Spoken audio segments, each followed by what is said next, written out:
बिस्मिल्लाहिर्रहमानिर्रहीम, अस्सलाम वालेकुम। मैं हूं राखील हसन गुमन।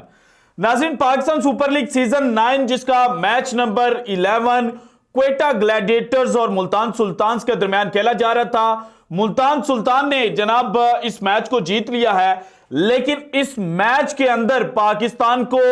वो स्टार मिल गया है जिसकी पाकिस्तान को एक लंबे अरसे से जरूरत थी। और इस स्टार खिलाड़ी के बारे में अब क्रिकेट पंडित ने यह दावा करना शुरू कर दिया है कि जनाब ये लड़का जो है ये पाकिस्तान को T20 वर्ल्ड कप 2024 जितवा सकता है। मुल्तान सुल्तान्स को अब तक जो इस टूर्नामेंट में 5 मैचेस खेलकर 4 मैचेस के अंदर जीत मिली है, ये लड़का उन 5-6 मैचेस में और खास तौर पर उन चारों जो जीत क्वेटा ग्लैडिएटर्स के खिलाफ मिलाकर अब मिली है, इसमें शानदार परफॉर्मेंस दे चुका है। आज की वीडियो में कुछ स्टैट्स मैंने आपके सामने रखने हैं। इस लड़के के बारे में जो दावे किए जा रहे हैं उनकी सदाकत जनाब आपके साथ एनालाइज करूंगा विद फैक्ट्स विद स्टैट्स, और क्या वाकई ये पाकिस्तान का वो मिसिंग लिंक है जो पाकिस्तान क्रिकेट टीम एक बड़े लंबे अरसे से जनाब मिस कर रही थी, और क्या इस लड़के के साथ माजी में ज्यादती की गई है। यह सबसे बड़ा सवाल है, क्योंकि इस लड़के की जो परफॉर्मेंस है इसको देखकर बाबर आजम और जो पुरानी क्रिकेट मैनेजमेंट कमेटी है उसके खिलाफ जो आवाजें हैं वो उठना शुरू हो चुकी हैं। इसके ऊपर भी जो डिस्कशन है वो आज की वीडियो में मैं आपके साथ शेयर करूंगा। लेकिन उससे पहले अगर आज मैच की बात कर ली जाए जो जनाब मुल्तान सुल्तान और क्वेटा ग्लैडिएटर्स के दरमियान खेला गया है, तो मुल्तान सुल्तान ने बैटिंग फर्स्ट करते हुए 180 रन बनाए थे। 4 खिलाड़ी इनके आउट हुए थे और जवाब में क्वेटा ग्लैडिएटर्स जो हैं वो सिर्फ 167 रन जो हैं वो स्कोर कर पे, और 13 रन से ये जो मैच है ये क्वेटा ग्लैडिएटर्स हार गई। और इस मैच के अंदर मुल्तान सुल्तान के कप्तान mister dependable, mister performer, mister consistent Mohammad Rizwan, again उन्होंने जनाब एक हाफ सेंचुरी जो है वो स्कोर की। और इनकी हाफ सेंचुरी की जो सबसे बड़ी बात थी वो मोहम्मद आमिर को छक्का लगाना थी। तो इसके बाद उस्मान खान जो किसी जमाने में पाकिस्तानी क्रिकेटर थे, लेकिन इस सीजन से चूंकि ये एक फॉरेन प्लेयर बन चुके हैं, यूएई को रिप्रेजेंट करते हैं, ये पीएसएल का 2024 का अपना पहला मैच खेल रहे थे और 14 रन स्कोर कर पाए, 7 गेंदें इन्होंने खेली। जबकि रिजा हेंड्रिक्स अगेन इस सीजन में जनाब एक नया नाम जब इनको साइन किया गया था तो उस वक्त सारे के सारे जो क्रिकेट एक्सपर्ट्स हैं उन्होंने कहा था कि सिर्फ यही एक नया लड़का जो है वो इस साल पीएसएल में देखने को मिल रहा है। बाकी जितने भी फॉरेन प्लेयर्स हैं वो सामो पीएसएल के साथ माजी में जनाब मुंसलिक हो चुके हैं। इन्होंने अगेन मुल्तान सुल्तान जो है उनके लिए इंपॉर्टेंट 72 रन जो है वो स्कोर किए 47 बॉल्स के ऊपर। इसके अलावा तैयब ताहिर इन्होंने जनाब 35 रन स्कोर किए, जबकि इफ्तिखार अहमद अंडे के ऊपर आउट हुए और खुशदिल शाह जो है उन्होंने भी 1 रन जो है वो स्कोर किया। और क्वेटा ग्लैडिएटर्स की बॉलिंग लाइनअप की बात की जाए तो अकील हुसैन ने 1 विकेट हासिल की। मोहम्मद आमिर 11.50 रन पर ओवर के हिसाब से इन्होंने रन दिए, लेकिन 2 विकेटें जनाब इन्होंने हासिल की क्वेटा ग्लैडिएटर्स के लिए। एक रिजा हेंड्रिक की विकेट थी, अगर वो विकेट जनाब ना लेते तो शायद जो 180 था वो 186 या 192 में भी कन्वर्ट हो सकता था। जबकि इफ्तिखार अहमद जो हैं उनको भी लास्ट ओवर के अंदर इन्होंने आउट किया। इसके बाद 1 विकेट आई इब्रार अहमद के खाते में, इन्होंने 4 ओवर्स के अंदर 35 रन दिए। जबकि उस्मान तारिक जो नए स्पिनर हैं और ये भी एक वाइल्ड कार्ड एंट्री है, इनकी भी परफॉर्मेंस के ऊपर नजर रखनी पड़ेगी कि ये नेक्स्ट पीएसएल मैचेस में कैसी परफॉर्मेंस देते हैं, क्योंकि इनके बारे में ये कहा जा रहा है कि ये मिस्ट्री स्पिनर है और सुनील नारायण की तरह के ये स्पिनर है। तो इन्होंने जनाब 4 ओवर किए, 27 रन दिए, विकेटलेस रहे, लेकिन किफायती बॉलिंग जो है वो इन्होंने अपने पहले ही पीएसएल मैच के दौरान की। जबकि मोहम्मद वसीम जूनियर जो है उन्होंने 4 ओवर किए, 41 रन दिए और कोई विकेट हासिल नहीं कर पाए। और जवाब में क्वेटा ग्लैडिएटर्स जनाब शुरू में ही स्ट्रगल करती आई डेविड विली और मोहम्मद अली के ओवर्स में, और जो जेसन रॉय हैं वो सिर्फ 12 रन स्कोर कर पाए, 15 गेंदें उन्होंने खेली। मोहम्मद अली को इन्होंने छक्का लगाया, उसके वेरी नेक्स्ट बॉल के ऊपर मोहम्मद अली जो हैं उन्होंने जनाब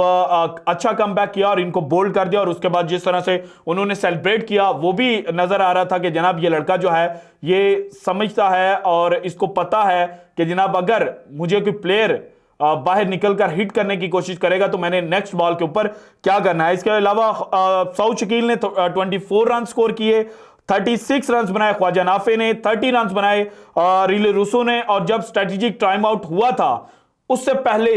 ये दोनों क्वेटा ग्लैडिएटर्स को मैच जितवाने की पोजीशन में लेकर आगे हुए थे, लेकिन स्ट्रेटेजिक टाइम आउट के बाद जनाब जो मुल्तान सुल्तान है उन्होंने कमबैक किया। और इसके अलावा सज्जाद अली इन्होंने 2 रन स्कोर किए, शरफन रदरफोर्ड 21 रन इन्होंने स्कोर किए, मोहम्मद वसीम जूनियर सिर्फ 1 रन बना पाए, मोहम्मद आमिर ने जनाब 2 चौके जो हैं वो लगाए और 12 रन इन्होंने स्कोर किए, जबकि इब्रार अहमद ने जो लास्ट ओवर के अंदर एक छक्का और एक चौका लगाया उसकी बदौलत ये भी 12 रन स्कोर करने में कामयाब हो सके और 167 रन जो है वो अल्टीमेटली क्वेटा ग्लैडिएटर्स 9 विकेटों के नुकसान पर 20 ओवर्स में बना पाई और मैच जनाब 13 रन से क्वेटा ग्लैडिएटर्स ने लूज कर लिया। अब जनाब जो मुल्तान सुल्तान की बॉलिंग लाइनअप है,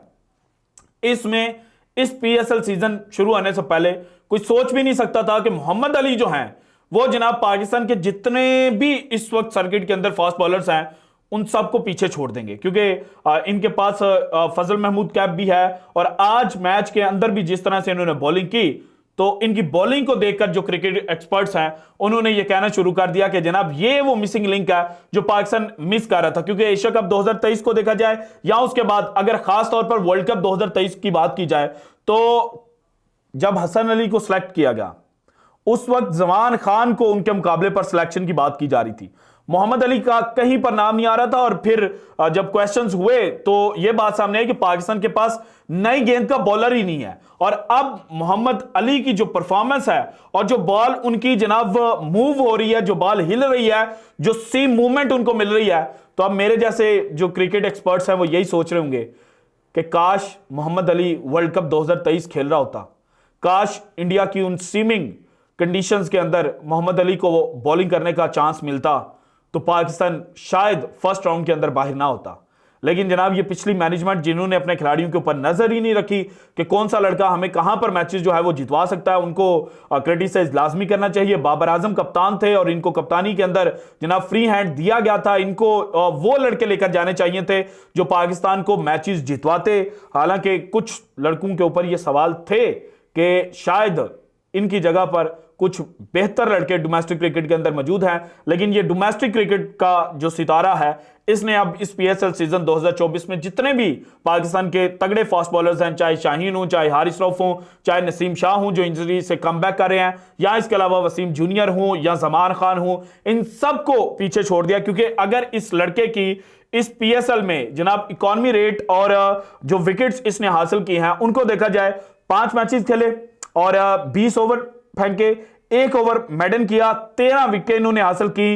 8.61 की एवरेज के साथ। और इकॉनमी रेट बड़ा शानदार है कि जहां पर जनाब पाकिस्तान के जो फ्रंट लाइन सीमर्स हैं जिनमें हारिस, शाहीन और जनाब जमान खान है लाहौर कलंदर्स, उनको मार पड़ रही है, तो वहीं पर यह लड़का जो है ये सिर्फ 5.60 की इकॉनमी रेट के साथ बॉलिंग करता हुआ नजर आया है। और स्ट्राइक रेट इसका है 9.23 का, यानी कि हर 9.23 गेंद के बाद ये 1 विकेट जो है वो इस पीएसएल सीजन के अब तक के जो पहले 5 मैचेस हैं उनके अंदर हासिल कर चुके हैं। इसके बाद जो दूसरे नंबर पर जनाब बेहतरीन बॉलर हैं वो इंग्लिश बॉलर डेविड विली हैं जिन्होंने 8 विकेटें हासिल की हैं। इसके अलावा अगर इकॉनमी रेट को देखा जाए तो फिर जनाब जो पाकिस्तान का ये शहजादा है इसने अब तक वो तमाम बॉलर्स जिन्होंने जनाब 10 या 10 से ज्यादा ओवर्स फेंके हैं उनमें बेहतरीन इकॉनमी रखते हैं। हालांकि इस टेबल के ऊपर खुशदिल शाह नंबर 1 पोजीशन पर है क्योंकि उन्होंने सिर्फ 0.2 गेंदें फेंकी हैं और वो 2 गेंदों के ऊपर उनको 1 रन लगा था, इस वजह से उनका इकॉनमी रेट 3 रन पर ओवर का निकलता है। इसके बाद शुएब मलिक हैं जिन्होंने 3 मैचेस के अंदर 4 ओवर्स फेंके और इन 4 ओवर्स में उनको 17 रन लगे, 4.25 उनका इकॉनमी रेट बनता है। जबकि मोहम्मद अली ने 20 ओवर किए हैं और इन 20 ओवर्स में 120 गेंदें फेंककर सिर्फ 112 रन जो हैं वो इनको पड़े हैं और 5.60 इनका इकॉनमी रेट है। अच्छा, इस लड़के की अगर आप बॉलिंग को देखें, ये ऊपर से 2 ओवर डालता है, फिर मिडिल ओवर्स में आता है, फिर डेथ के अंदर बॉलिंग करता है। सो ये हम नहीं कह सकते कि जनाब ये शायद जिस तरह से स्पिनर्स सामो बच जाते हैं उस तरह से मिडिल ओवर्स में आते हैं, ऊपर से विकेट गिरी होती हैं और इनके ऊपर जो बैट्समैन है वो चांस नहीं लेते, बल्कि इनके ऊपर चांस लेने की बैट्समैन कोशिश करते हैं लेकिन वो उनको समझ ही नहीं पा रहे। सो पाकिस्तान को PSL सीजन 2024 से जो पहला स्टार जिसकी पाकिस्तान को अशद जरूरत थी वो मोहम्मद अली की सूरत में मिल चुका है और मोहम्मद अली का ताल्लुक सियालकोट से है, इसलिए भी मुझे जनाब मोहम्मद अली अब पाकिस्तान टीम में खेलता हुआ नजर आ रहा है, क्योंकि हम इसके लिए जो सदा है, जो आवाज है वो बुलंद करते रहेंगे, क्योंकि पाकिस्तान टीम को इस वक्त इस तरह के प्लेयर की जरूरत है। So this is it from today's episode. अगर आपको वीडियो पसंद है तो लाइक कीजिएगा, ज्यादा से ज्यादा शेयर कीजिएगा, अपनी कीमती रहेगा इज़हार लाजमी कीजिएगा, और अगर आपने अभी तक चैनल को सब्सक्राइब नहीं किया तो कर दें। शुक्रिया, अल्लाह हाफिज।